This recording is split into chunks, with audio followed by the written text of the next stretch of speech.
Copiii au talent este o inițiativă artistică, din punctul meu de vedere, pentru a motiva pe copii care au crescut fără părinți, fără să cunoască dragostea maternă, și cred eu că acest proiect, Copiii au talent, poate compensa într-o oarecare măsură, din punct de vedere artistic, chiar emoțional sau afectiv, poate compensa acest lucru.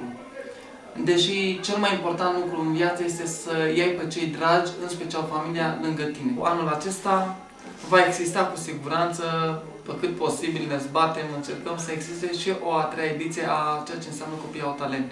Pentru că copiii așteaptă să fie reevaluați artistic. Și consider că proiectul nu trebuie să se oprească aici, indiferent de dificultăți.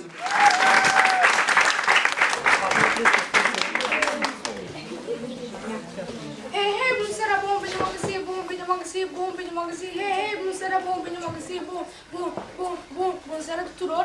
Bine v-am găsit, fiți atenți 2 minute la ce v-am pregătit. O porție de rap, veniți să vă muzică de ceva timp, nu mai vă zăbete pe buze. Am complexele cu un text, numele greu, fără că îți vine să spartă. Cât se poate de nobil, să ne bucurăm de viața asta de zombi. Sunt oameni care pot spune felii la fiecare pas, să roagă să te piedici. Este puternic și numără de tine poate vedea cu toate pe universități. Las, nu e cazul, stă pe gazul, doar ce o vreau eu. Nu vreau bani, nu vreau să fiu eroi, chiar de ce-a venit, nu pentru show. Mâinile sus, de la răsărit eu până la apus, ca să fie călăgie, fac un pic de poezie pentru mare sinfonie de soala crem. Mâinile sus, de la răsărit eu până la apus, dacă stăm în picioare de ce muzică mai tare să răsună în difuzare, gen Copii au talent.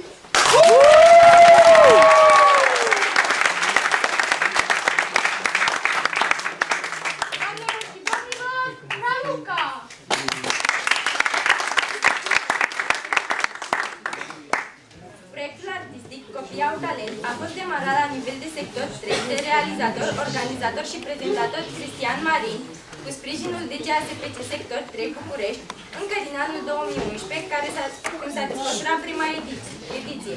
Deși suntem la a doua ediție a concursului Copiii au talent, în prima ediție s-a înscris la preselecție 63 de copii, din care 28 de copii au trecut preselecția, devenind concurenți de bază ai concursului cu același număr. Vă invităm să urmăriți azi cea de-a doua ediție 2012 și sperăm să vă bucurăm prin acest concurs, dar și zâmbetul copiilor să vă umple sufletele. Vă mulțumim că ne-ați răspuns la invitație și vă dorim o zi specială alături de cei mai buni concurenți.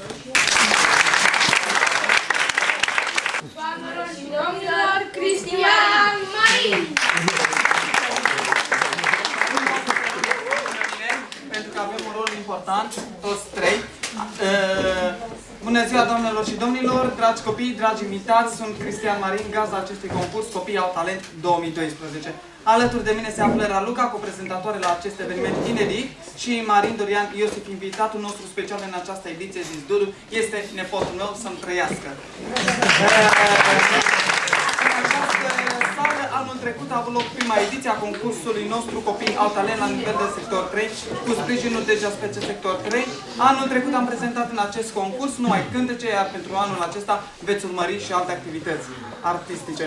Trebuie să vă mai spun, pentru această ediție am pregătit un număr de 53 de copii la preselecțiile organizate în acest an, iar 38 de copii vor fi prezenți în această scenă pentru a vă arăta dumneavoastră Copiii au talent. Sunt 3 premii speciale, locul 1 300 de lei, locul 2 200 de lei și locul 3 150 de lei. Acestea sunt cei 38 de concurenți care au depășit preselecția și selecția finală pentru concursul Copiii au talent. Echipa de jurizare din această ediție.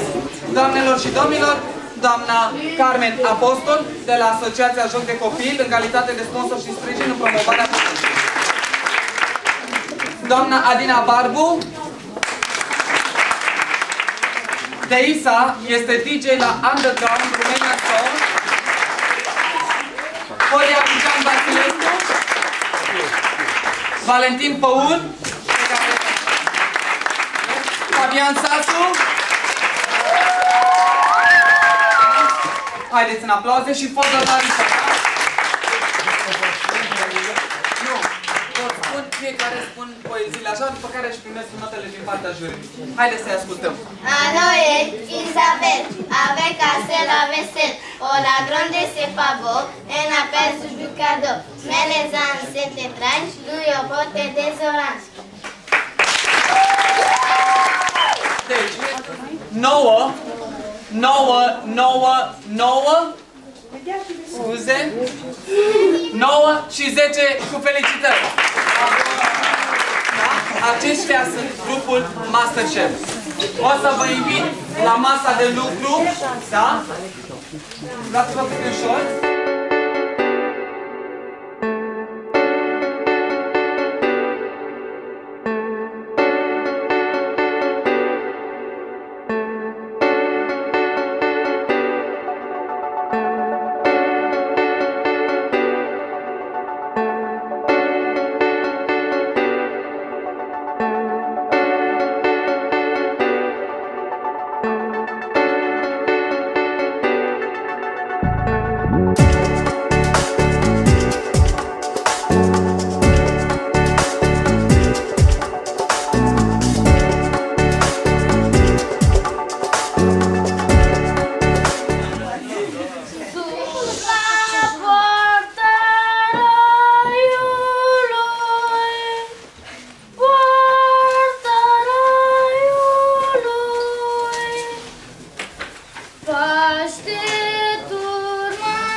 Felicitări!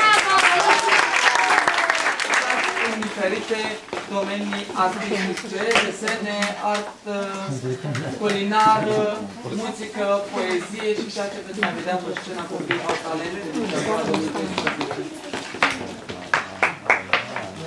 Ok? Suntem pregătiți să vedem notele? Nu încă. Gata, aproape. 9, 10, 9, 10, 10, cu felicitări, te invit la loc. 10, 9, 10, 9, 10, Lidia, felicitări. G.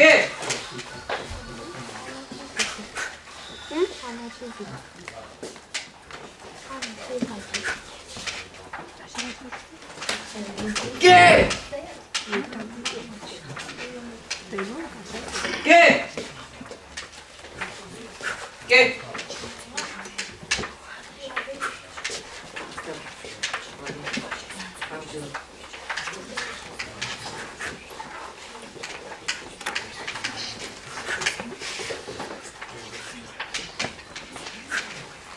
¿Qué?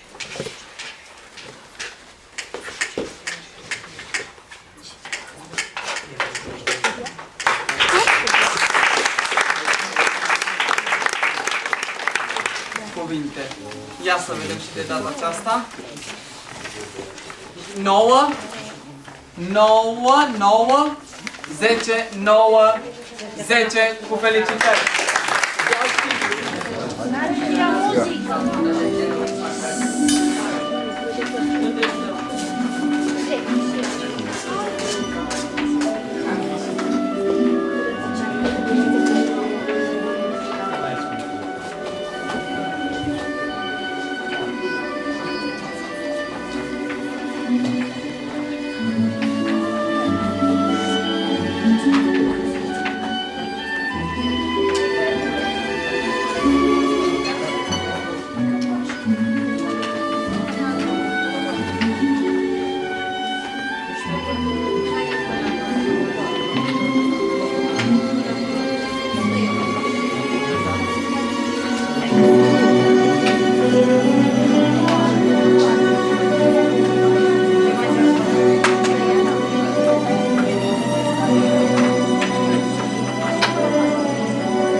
face balet de ceva vreme, de cât timp? De 3 ani. Și eu pot să fac aia, jurul decide. Vrem să vedem acum. Deocamdată. Carmen, poți să faci ca mine? Ia să vedem. Păi ea poate sigur, ea tu Hai, poți. așa ca mine.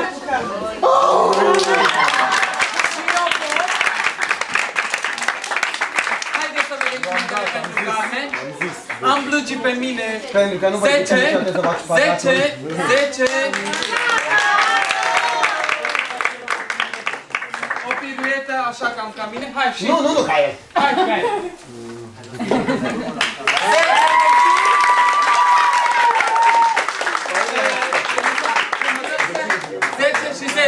10 pe linie, să înțeleg, da? Nu. Cântecul se numește? Nață și Bărșit.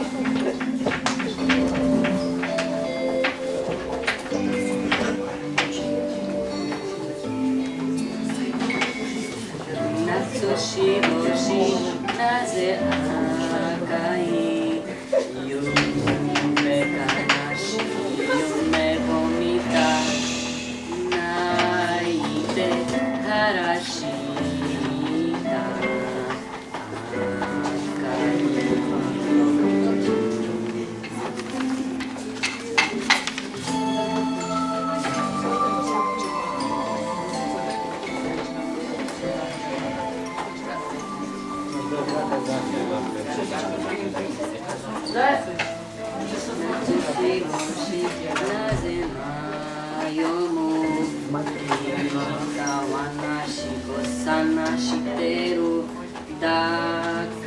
Zece, 9, 9, 10, 10, 10 și din 4.